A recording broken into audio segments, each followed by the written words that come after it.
Welcome back. Continuing our conversation with Larry Curtis, conductor of the Long Beach Municipal Band. He's not just a pretty face, he's a distinguished educator, guest conducting engagements with performances including the Los Angeles Philharmonic, Pacific Symphony Orchestra, recognized authority on wind literature. And it's so great to have you in town, Larry. Thank you. It's nice to be here. As we mentioned earlier, the band is celebrating its 100th anniversary, 100 years of being here in Long Beach. And you had a wonderful gala at the convention center. This is the program. I was there, and the whole band was there playing for a packed house, and it was a wonderful evening. It was a great time, hailed by all.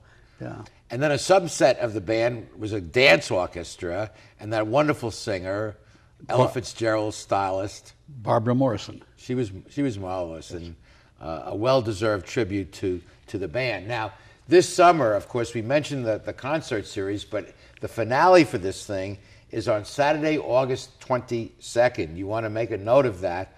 There's a special concert at Blair Field. They're doing the 1812 Overture with fireworks. You don't want to miss that to help the band celebrate their 100th anniversary. It's our big finale. The big finale. Give us a sense of some of the, and let me show you the program again. Take a look at this band and the dress. That looks like the John Philip Sousa era. That's what it was. That's the Osa Foster is the conductor in the white uniform in the middle, and he was the second director of the band. Yeah. And what are some of the highlights of the 100 years as you look back? I know you weren't there for most of it, but... Well, I think the several things that struck my fancy as I looked through it. First of all is that the band was formed to help this city in its quest to be the grandest city on the West Coast. At that time, in 1909, the city of Long Beach was the fastest growing city in the nation. Wow. And they had the band, a professional band, partially to bring in people to Long Beach, tourists, so they could buy real estate. Naturally. And it worked. And the city fathers were excited about it, as they are today. And the band, as it moved through the years, got into World War I. There was a lot of talk about perhaps stopping the band at that point. But the band kind of reinvented itself. It began to play more patriotic music instead of the opera music that it had been playing.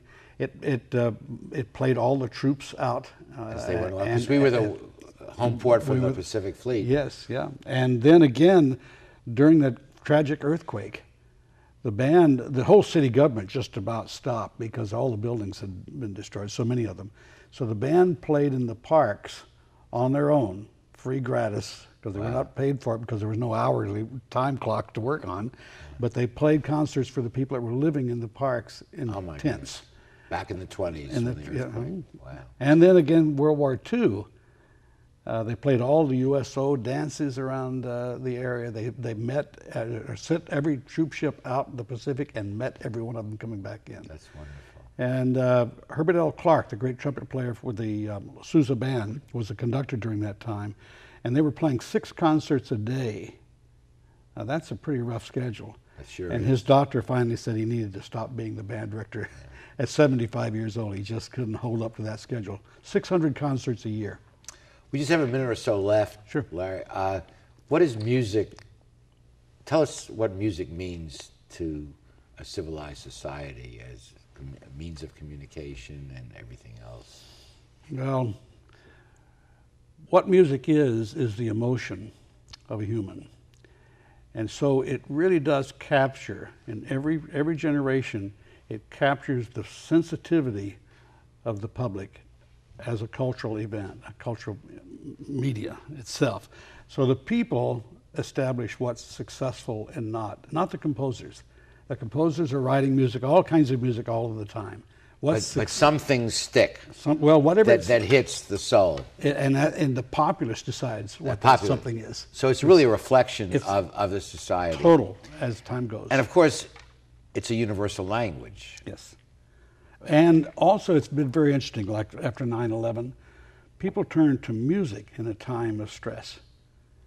It's very interesting to me that happens. We all began to sing and going and hear music that was patriotic, that was a part of our inside self.